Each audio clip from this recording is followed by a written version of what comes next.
Hi hello నమస్తే welcome to విజయ మా ఊరు ఆడియో బుక్స్ ఛానల్. నేను విజయలక్ష్మిని.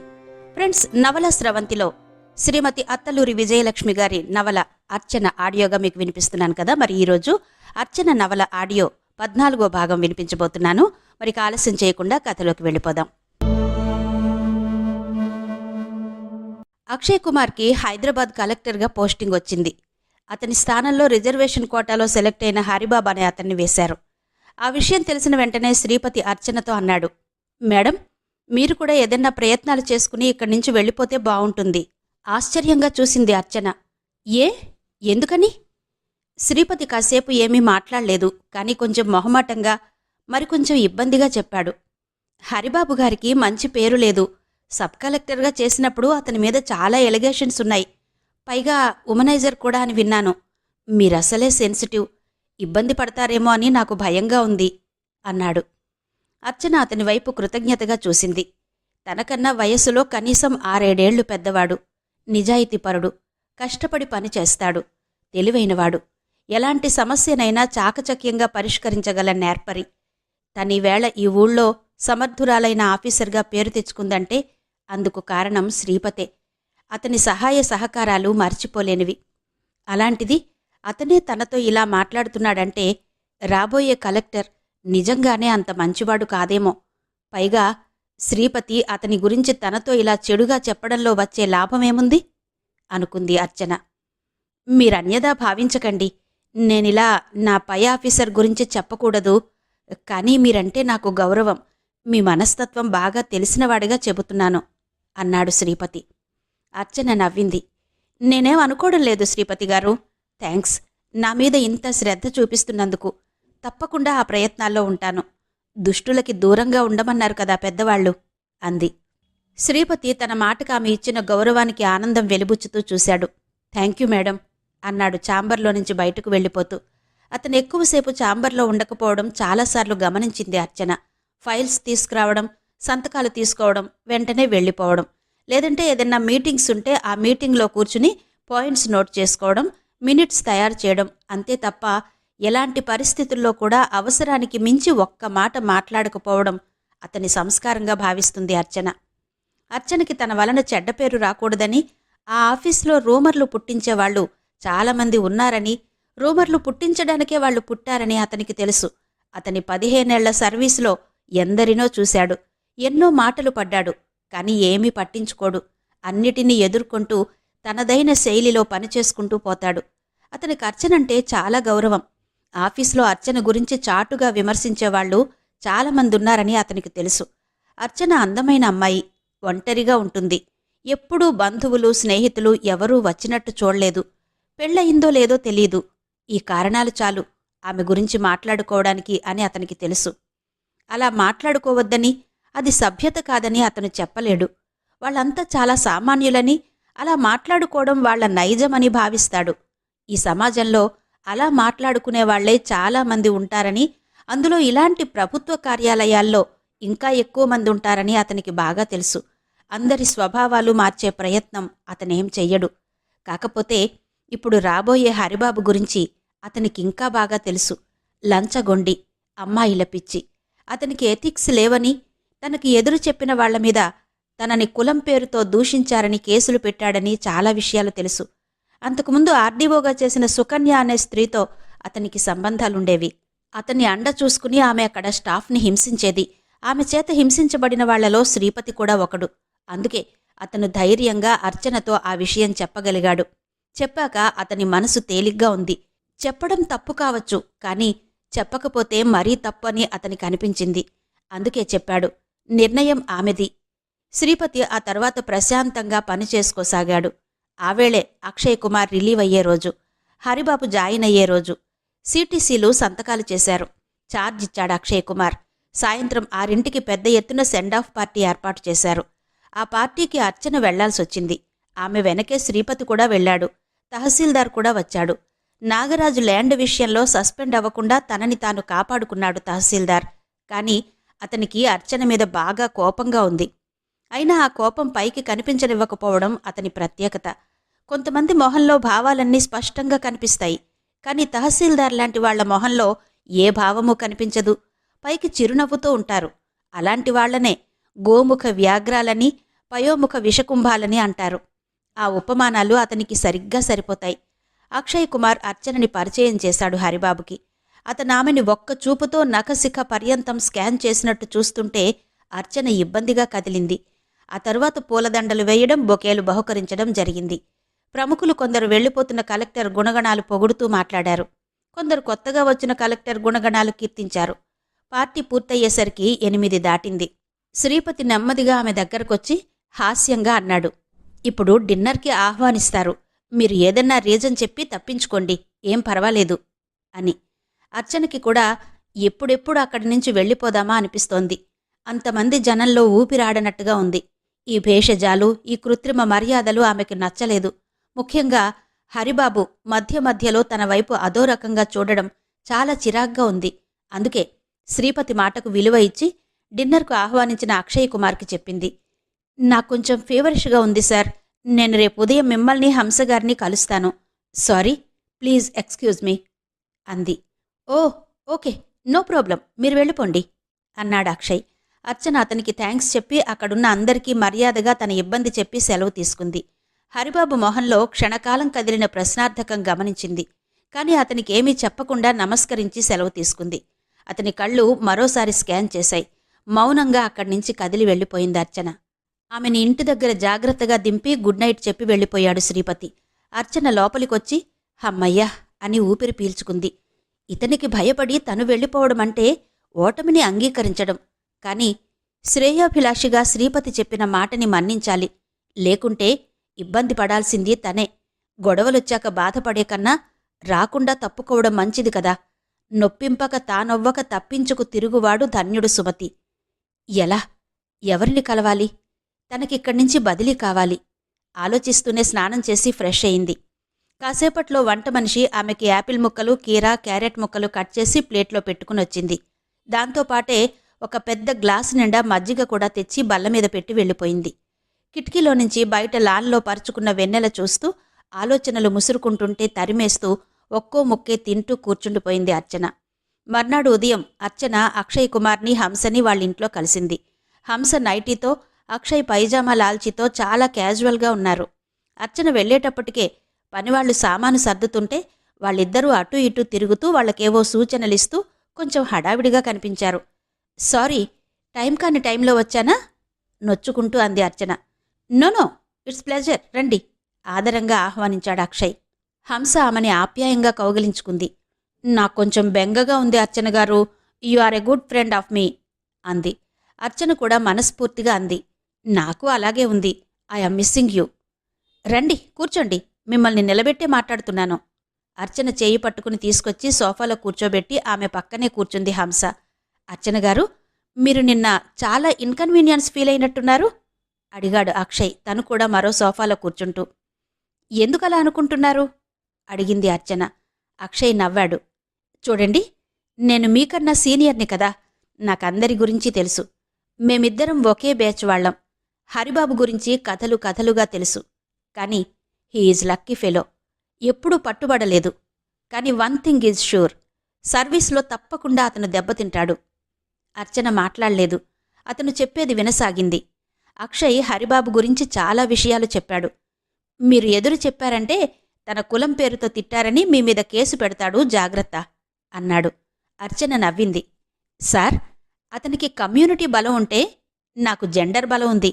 ఆడవాళ్లని హెరాస్ చేస్తున్నాడని నేను తిరిగి కేసు పెట్టొచ్చు కదా అంది. Yes, 100% correct. మీరేం భయపడకండి హుషారుగా అంది Hamsa. You can do anything, but మనకు కొన్ని రెస్ట్రిక్షన్స్ ఉంటాయి. మనకి మన కెరియర్ ఇంపార్టెంట్, ఎదగాల్సిన వాళ్ళం. అలాంటి వాడి వలన దిగజారిపోకూడదు. అసలు కేసులు, గొడవలు అనే వాటి జోలికి పోకుండా మీరు మీ ప్రయత్నాలు ప్రారంభించండి. నేను కూడా హెల్ప్ చేస్తాను. అయినా మీకింక జేసీ వచ్చేస్తుంది అన్నాడు. అతనలా తన పట్ల ప్రత్యేకమైన అభిమానం, శ్రద్ధ చూపించడం అర్చనకి ఆనందంగా అనిపించింది. నిజంగా అక్షయ్ లాంటి ఆఫీసర్ మళ్లీ ఎదురవుతాడా అనిపించింది.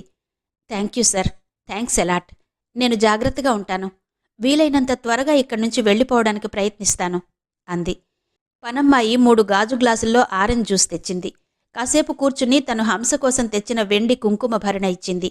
నెమలి ఆకారంలో ఉన్న ఆ భరణ హంసకి బాగా నచ్చింది. థ్యాంక్యూ అర్చనా అంది మురిపెంగా అందుకుంటూ. హైదరాబాద్ వచ్చినప్పుడు మీరు తప్పకుండా రావాలి మా ఇంటికి అంది హంస. తప్పకుండా వస్తాను అంటూ ప్రామిస్ చేసింది అర్చన. ఇద్దరి దగ్గర సెలవు తీసుకుని వచ్చేసింది. అక్షయ్ అన్నట్టుగా వారం రోజుల్లో అర్చనకి జాయింట్ కలెక్టర్గా విజయవాడ పోస్టింగ్ ఇచ్చారు. ఆమె ఆనందానికి అవధుల్లేవు. ఆ క్షణంలో విజయదుర్గ సృష్టించిన కలకలం అంతా చల్లారిపోయింది. తన కల సాకారమైంది. ఇంతకన్నా ఏం కావాలి? కుక్కలు మొరగని.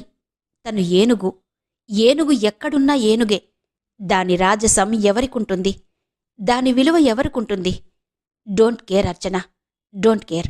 నీ భవిష్యత్తు బాట నిండా భగవంతుడు సుకుమారమైన పూల తివాచీ పరిచాడు. దానిమీద మహారాణిలా తలెత్తుకుని టీవీగా నడిచి వెళ్ళిపో. నీ గమ్యం చేరు. అప్పుడు ఈ కుక్కలే నీకు దాసోహమంటాయి. వెళ్ళు Archana. Be brave. Best of luck. ఎక్కడి నుంచో ఆకాశవాణి ఆశీర్వదిస్తున్నట్టుగా అనిపించింది. హరిబాబు ఆకలి చూపుల నుంచి త్వరగా విముక్తి లభించినందుకు శ్రీపతి అభినందించాడు. ఆమెకు చక్కటి వీడ్కోలు పార్టీ ఏర్పాటు చేశాడు.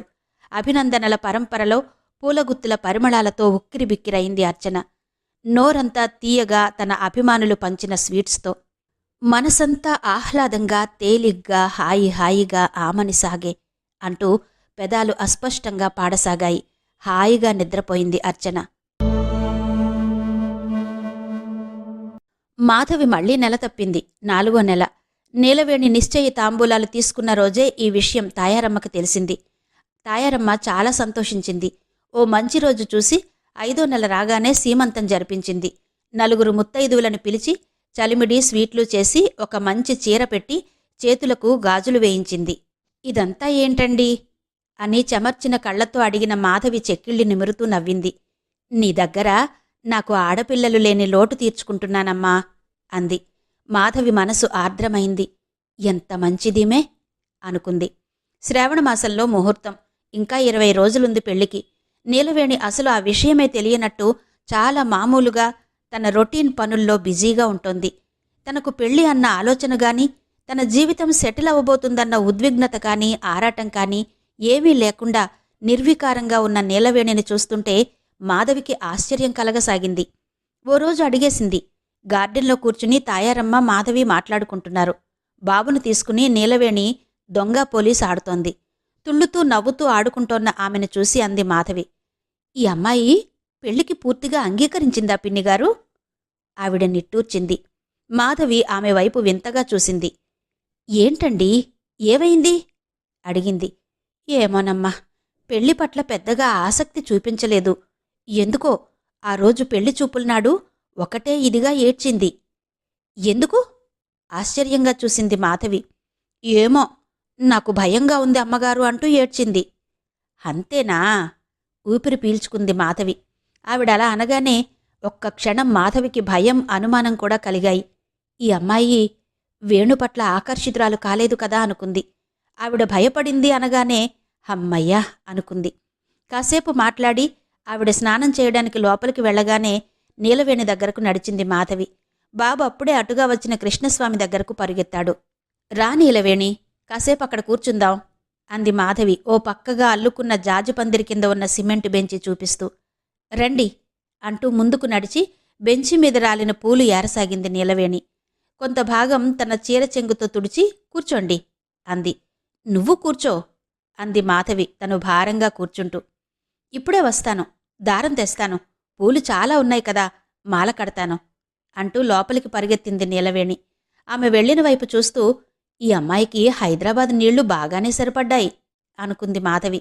కొన్ని క్షణాల్లోనే దారపుండతో వచ్చిన నీలవేణి ఏరిన పూలన్నీ ఓ పక్క కుప్పగా పోసి తను మాధవికి కొంచెం ఎడంగా కూర్చుని మాల కట్టసాగింది. ఎంతో నేర్పుగా చకచకా మాల కడుతున్న నీలవేణిని ఆసక్తిగా చూడసాగింది మాధవి. ఇంత బాగా మాల కట్టడం ఎక్కడ నేర్చుకున్నావు అడిగింది. నీలవేణి నవ్వింది. కొన్ని పనులు కొందరికి పుట్టుకతోటే అబ్బుతాయక్కా, మీకు చదువబ్బినట్టు అంది. మాధవి ఆశ్చర్యపోయింది. ఎంత చక్కటి సమాధానం! ఈ అమ్మాయి తెలివైందే అనుకుంది. నీ పెళ్లికి నా నుంచి ఏం బహుమతి కావాలి నీలవేణి అడిగింది మాధవి. నీలవేణి మొహం లానమైంది. ఏం సమాధానం చెప్పకుండా తల వంచుకుని మాల కట్టసాగింది. మాధవి కొన్ని క్షణాలు సమాధానం కోసం ఎదురు చూస్తూ పరిసరాలు గమనిస్తూ మధ్య మధ్య ఆమె మొహంలో భావాలు పరిశీలించసాగింది. చల్లగాలి వీస్తోంది. ఉండుండి జాజిపూల పరిమళం వస్తోంది. బంతిపూలు బోర్డర్లా ఉన్నాయి ఆ లాన్కి. పసుపు నారింజ రంగుల్లో అందంగా శోభాయమానంగా ఉన్నాయి. గులాబీలైతే లెక్కలేదు. అన్ని రంగులు తెప్పించి వేయించాడు వేణు. గులాబీల పట్ల మొత్తం అతనిదే శ్రద్ధ. రోజూ ఇంటికి రాగానే గులాబీ మొక్కలన్నింటినీ చూస్తూ అవసరమైతే మందులు చల్లడం, కొమ్మలు కట్ చేయడం, గడ్డి మొక్కలు మొలిస్తే పీకేయడం వంటి పనులన్నీ చేస్తుంటాడు వేణు. దూరంగా కృష్ణస్వామి బాబుని ఒళ్ళో కూర్చోబెట్టుకుని కథ చెబుతున్నట్టున్నాడు. వాడు శ్రద్ధగా వింటున్నాడు. మాధవి నీలవేణి వైపు చూసింది. మాల కడుతోన్న ఆమె కుడి చేతిమీద చిన్న నీటి బొట్టు. మాధవి కళ్ళెత్తి చూసింది. నీలవేణి కళ్ళ నుంచి నీళ్లు బొట్లుగా కారుతున్నాయి. నీలవేణి? మాధవి ఆ చేతిమీద తన చేయి ఉంచి గాభరాగా పిలిచింది. నీలవేణి పూలమాల పక్కన పెట్టి చెంగుతో కళ్ళు తుడుచుకుంది. ఎందుకేడుస్తున్నావు? అడిగింది మాధవి. ఏం లేదు. చెప్పు. నేను నీకు అక్కని కదా, చెప్పు. ఎందుకేడుస్తున్నావు?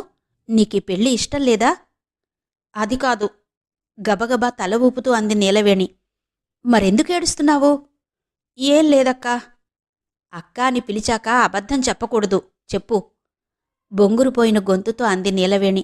ఈ ఇల్లు, బాబు, అయ్యగారు, అమ్మగారు ఇదంతా వదులుకుని ఎక్కడికో ఎవరితోటో బతకడానికి వెళ్లడం తలుచుకుంటేనే నాకు భయంగా ఉంది. ఇక్కడి నుంచి వెళ్లాలని లేదక్కా.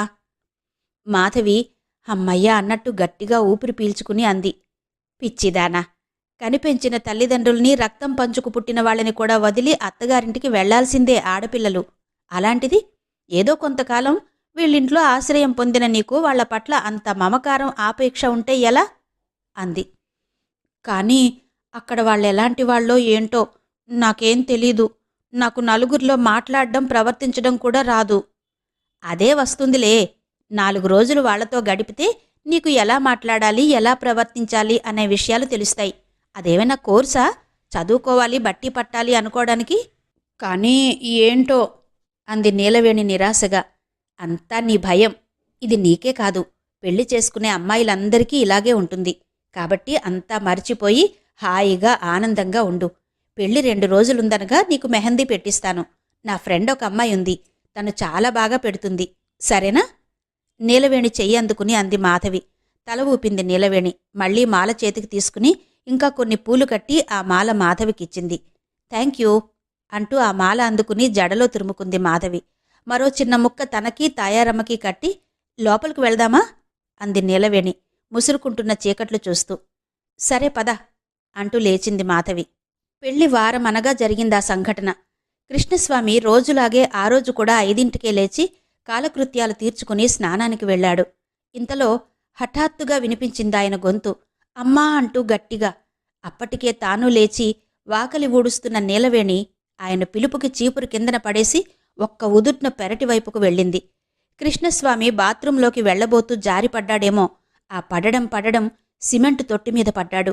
నీలవేణి పరిగెత్తుకుని వెళ్లి ఆయనను లేపి కూర్చోబెట్టింది. మళ్లీ వెనక్కి పైకి చూస్తూ గట్టిగా పిలిచింది, అమ్మగారు, వేణుబాబుగారు. ఆ పిలుపుకి అప్పుడే మెలకు వచ్చిన తాయారమ్మ కంగారుగా లేచి కూర్చుంది. నీలవేణి స్వరం మరోసారి వినిపించడంతో బలవంతంగా మంచం దిగి మోకాళ్లు పట్టేసినట్టయి కుంటుకుంటూ పెరటివైపుకు వెళ్ళింది. ఏవైందే? గట్టిగా అడిగింది నిద్రమత్తు వదలని స్వరంతో. అయ్యగారు పడిపోయారమ్మా ఏడుపు గొంతుతో అంది నీలవేణి. అయ్యో, పడ్డారా? కంగారుగా అని గట్టిగా వేణు అని అరిచిందావిడ. ఆమె పిలుపుకి వేణు ఉలిక్కిపడి లేచాడు. గబగబా బాల్కనీలోకొచ్చి చూడగానే బాత్రూం వైపు వెళ్లే చోట వాష్ ఏరియాలో సిమెంటు తొట్టి దగ్గర నిస్సహాయంగా కూలబడిన కృష్ణస్వామి, కన్నీళ్లతో ఆయన పక్కనే నిలబడ్డ నీలవేణి, నడవలేక ఆయన వైపు నడుస్తున్న తాయారమ్మ కనిపించారు.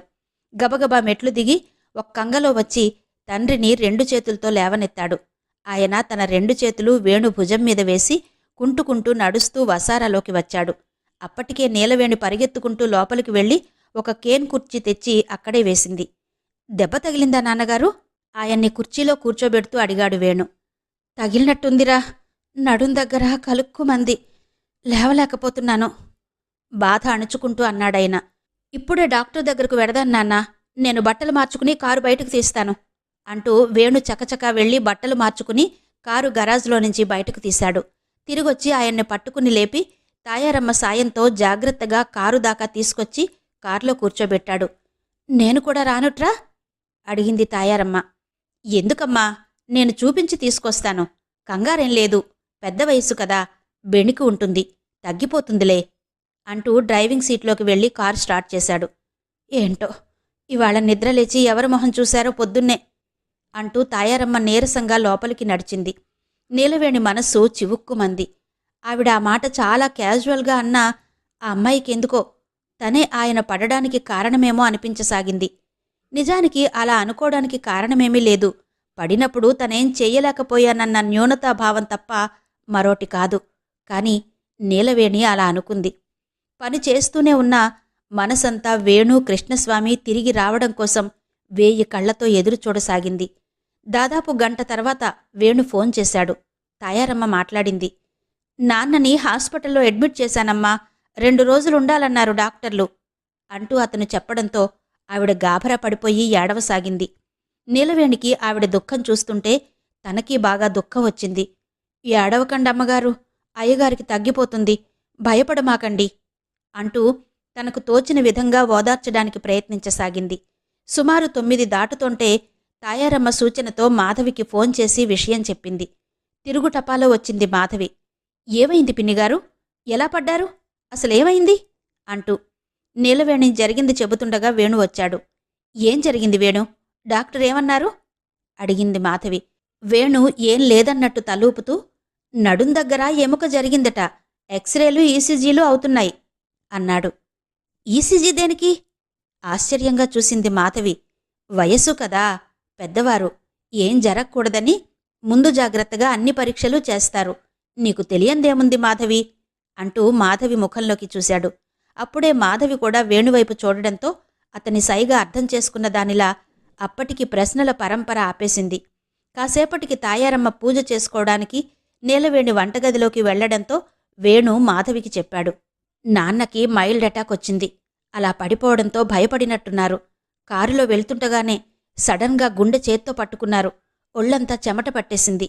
నాకు చాలా భయం వేసింది. లక్కీగా డాక్టర్ అవైలబుల్గా ఉన్నారు. వెంటనే ఎమర్జెన్సీ కింద అడ్మిట్ చేసుకున్నారు.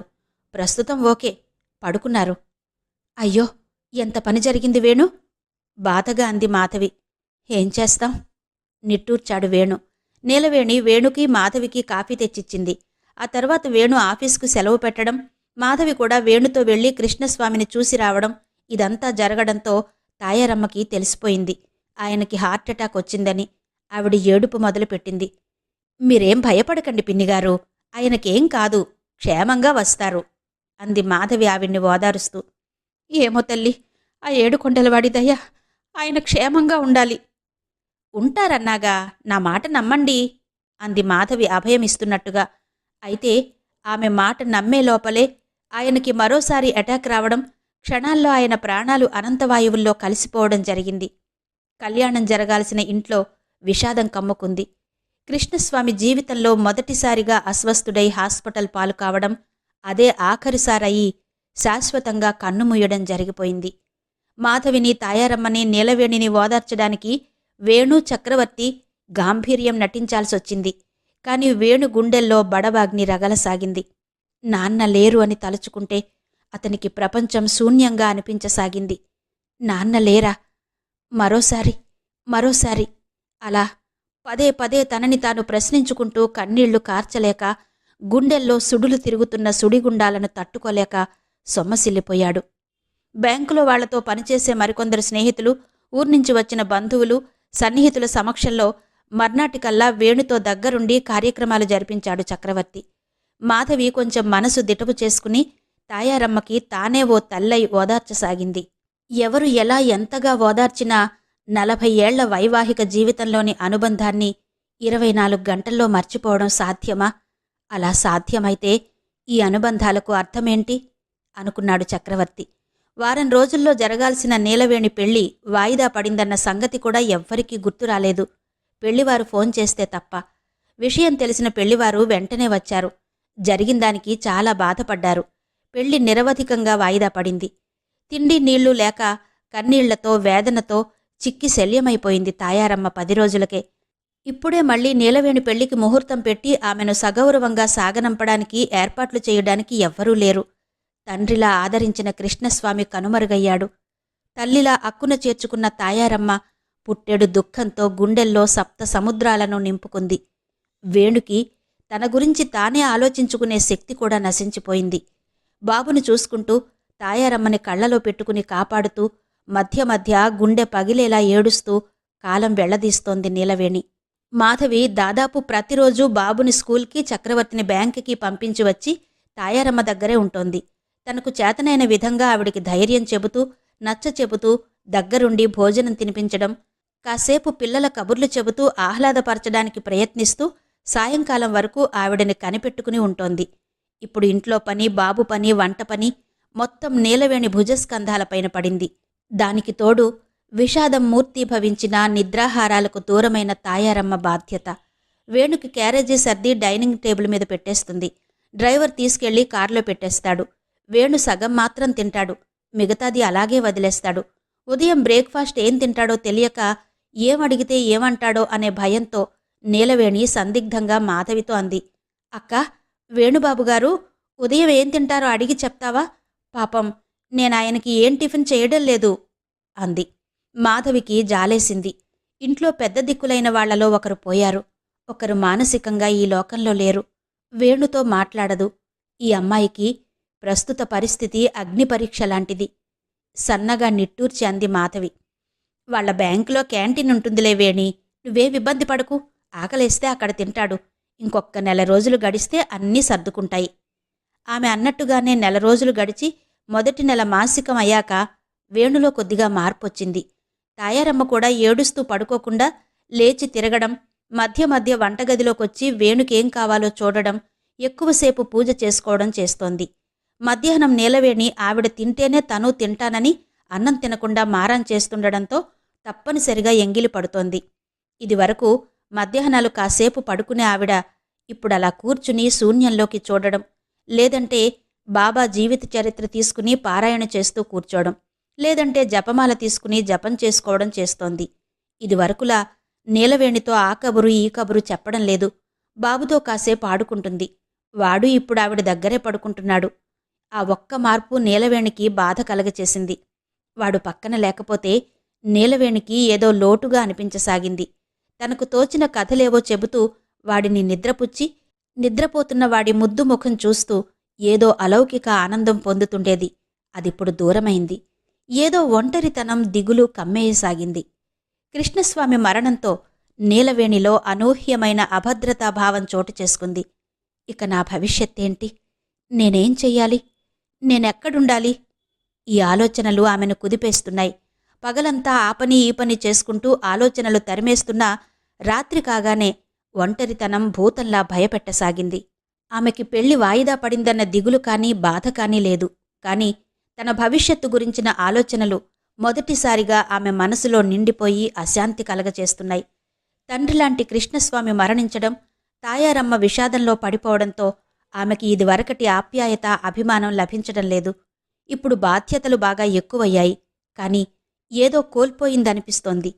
కొత్తగా ఈ మధ్య నీలవేణికి వేణు పట్ల సానుభూతి కలగసాగింది. ఏం తింటున్నాడో ఏం చేస్తున్నాడో తెలియడం లేదు. తననేమీ అడగడు.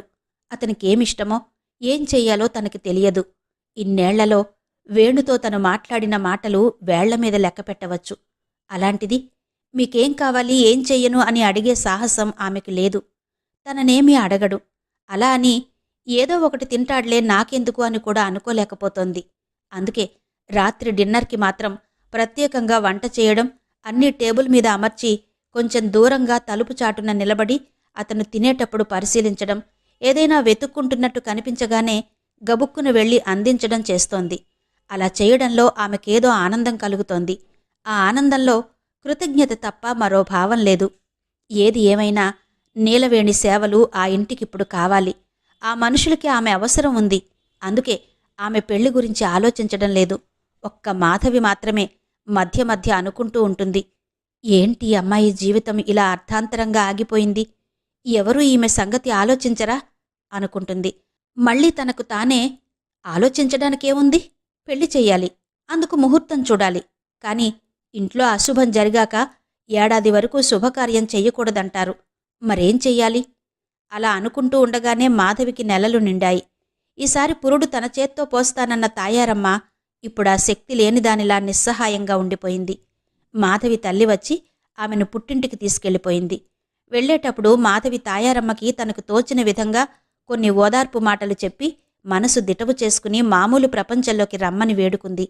అలాగే నీలవేణికి కూడా వేణు బాధ్యతలు, బాబు తాయారమ్మల బాధ్యతలు అప్పగించి తన ఫోన్ నెంబర్ ఇచ్చి ఏదైనా అవసరం ఉంటే ఫోన్ చేయమని చెప్పింది. నీలవేణి కళ్లలో నీళ్లు తిరిగాయి. మౌనంగా తలూపి ఆమెకు వీడ్కోలు పలికింది. ఇప్పుడు నీలవేణికి మరీ భయంగా అనిపిస్తోంది. ఎలా?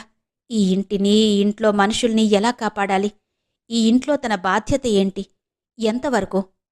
వంట చేయడం, బాబుకు తినిపించడం, తాయారమ్మను బతిమాలి కొద్దిగా తినేలా చెయ్యడం, వేణుకి క్యారియర్ సర్దివ్వడం. ఆ తరువాత తను తినాలంటే భయం వేస్తుంది. తను తినేటప్పుడు ఎవరన్నా చూస్తారేమో, ఏమన్నా అనుకుంటారేమో అనిపిస్తుంది. ఇంతకాలం ఇంట్లో ఎలా తిరిగినా వంటగదిలోకి వెళ్లడానికి బెరుగ్గానే ఉండేది. ఇప్పుడు వంటగది మొత్తం నీలవేణి అధీనంలోకొచ్చేసింది. ఏం చెయ్యాలో, ఎలా చెయ్యాలో అంతా అయోమయం.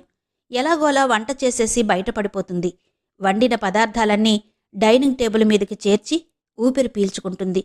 ఆ తర్వాత ఇల్లంతా తిరుగుతూ ఏ పని చేసినా ఏమీ అనిపించదు. కాని వంటగదిలోకి వెళ్లేటప్పుడే ఎక్కడలేని వణుకు వస్తుంది.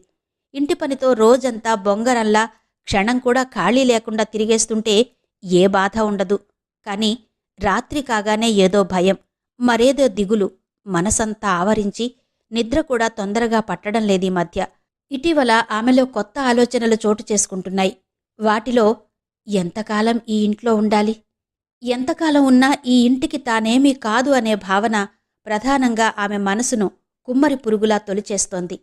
రేపు తాయారమ్మగారికి ఏమన్నా అయితే తన పరిస్థితేంటి అనిపించగానే నిలువెల్లా వణికిపోతోంది. ఎవరితోనన్నా ఈ విషయాలు చర్చించాలన్నా, ఏం చెయ్యాలన్నా ఏమీ తెలియడం లేదు. తనకి ఎవరూ తన అనేవాళ్లు లేరు. మనసులో ఉన్నదేదైనా పంచుకోవడానికి ఎవ్వరూ లేరు. ఇంతకాలం కృష్ణస్వామిగారున్నప్పుడు ఇంటిల్లిపాది తనను ఇంట్లో మనిషిగా చూస్తుంటే ఇలాంటి ఆలోచనలు రాలేదు. ఇప్పుడు తాయారమ్మ కూడా మంచం పట్టడంతో ఆమెతో ఆత్మీయంగా మాట్లాడేవాళ్లెవరూ లేరు. మాధవైనా ఉంటే బావుండేది. తను కొంచెం చదువుకుని ఉంటే ఎంత బావుండేది అనిపించసాగింది. ఇప్పుడు తనేదన్నా చదువుకోవచ్చా? కొద్దిగా తెలుగులో రాయడం, చదవడం వచ్చు. పోనీ కుట్టుపనో ఇంకేదైనా నేర్చుకుంటే? అలాంటి ఆలోచనలతో కొంతకాలం గడిచాక నీలవేణి ఏదో ఒక శుభక్షణం చూసి తాయారమ్మనే అడగాలని నిశ్చయించుకుంది. కాని అలాంటి క్షణాలు ఎన్ని వచ్చినా అడగడానికి ఆమెకు ధైర్యం మాత్రం చాలడం లేదు. నీలవేణికి జీవితం అలా పరాధీనగా గడిచిపోతుండగానే మరికొంతకాలం గడిచింది. ఈలోగా బ్యాంకులో వేణుకి పెళ్లివాళ్ల దగ్గర్నుంచి ఒత్తిడి మొదలైంది. ఈ సంబంధం క్యాన్సిల్ చేసుకుంటామని కబురు చేశారు. వేణుకేం చెయ్యాలో తోచలేదు. చక్రవర్తి సలహా అడిగాడు, పెళ్ళికొడుకు తొందరపడుతున్నాడని. నేను మాత్రమేం చెప్పగలను వేణు? మీ ఇంటి పరిస్థితి నీకే తెలియాలి. మీ అమ్మగారు మామూలు మనుషుల్లో పడి ఇదివరకులా పనిచేయగలిగితే ఆ అమ్మాయికింక పెళ్లి చేసి పంపించేయడం మంచిది. ఎందుకైనా మంచిది. మీ అమ్మగారినడుగు అన్నాడు. వేణు ఆ రోజే తాయారమ్మను అడగడానికి ఆవిడ గదిలోకి వెళ్లాడు. అక్కడి దృశ్యం చూసి స్తంభించిపోయాడు.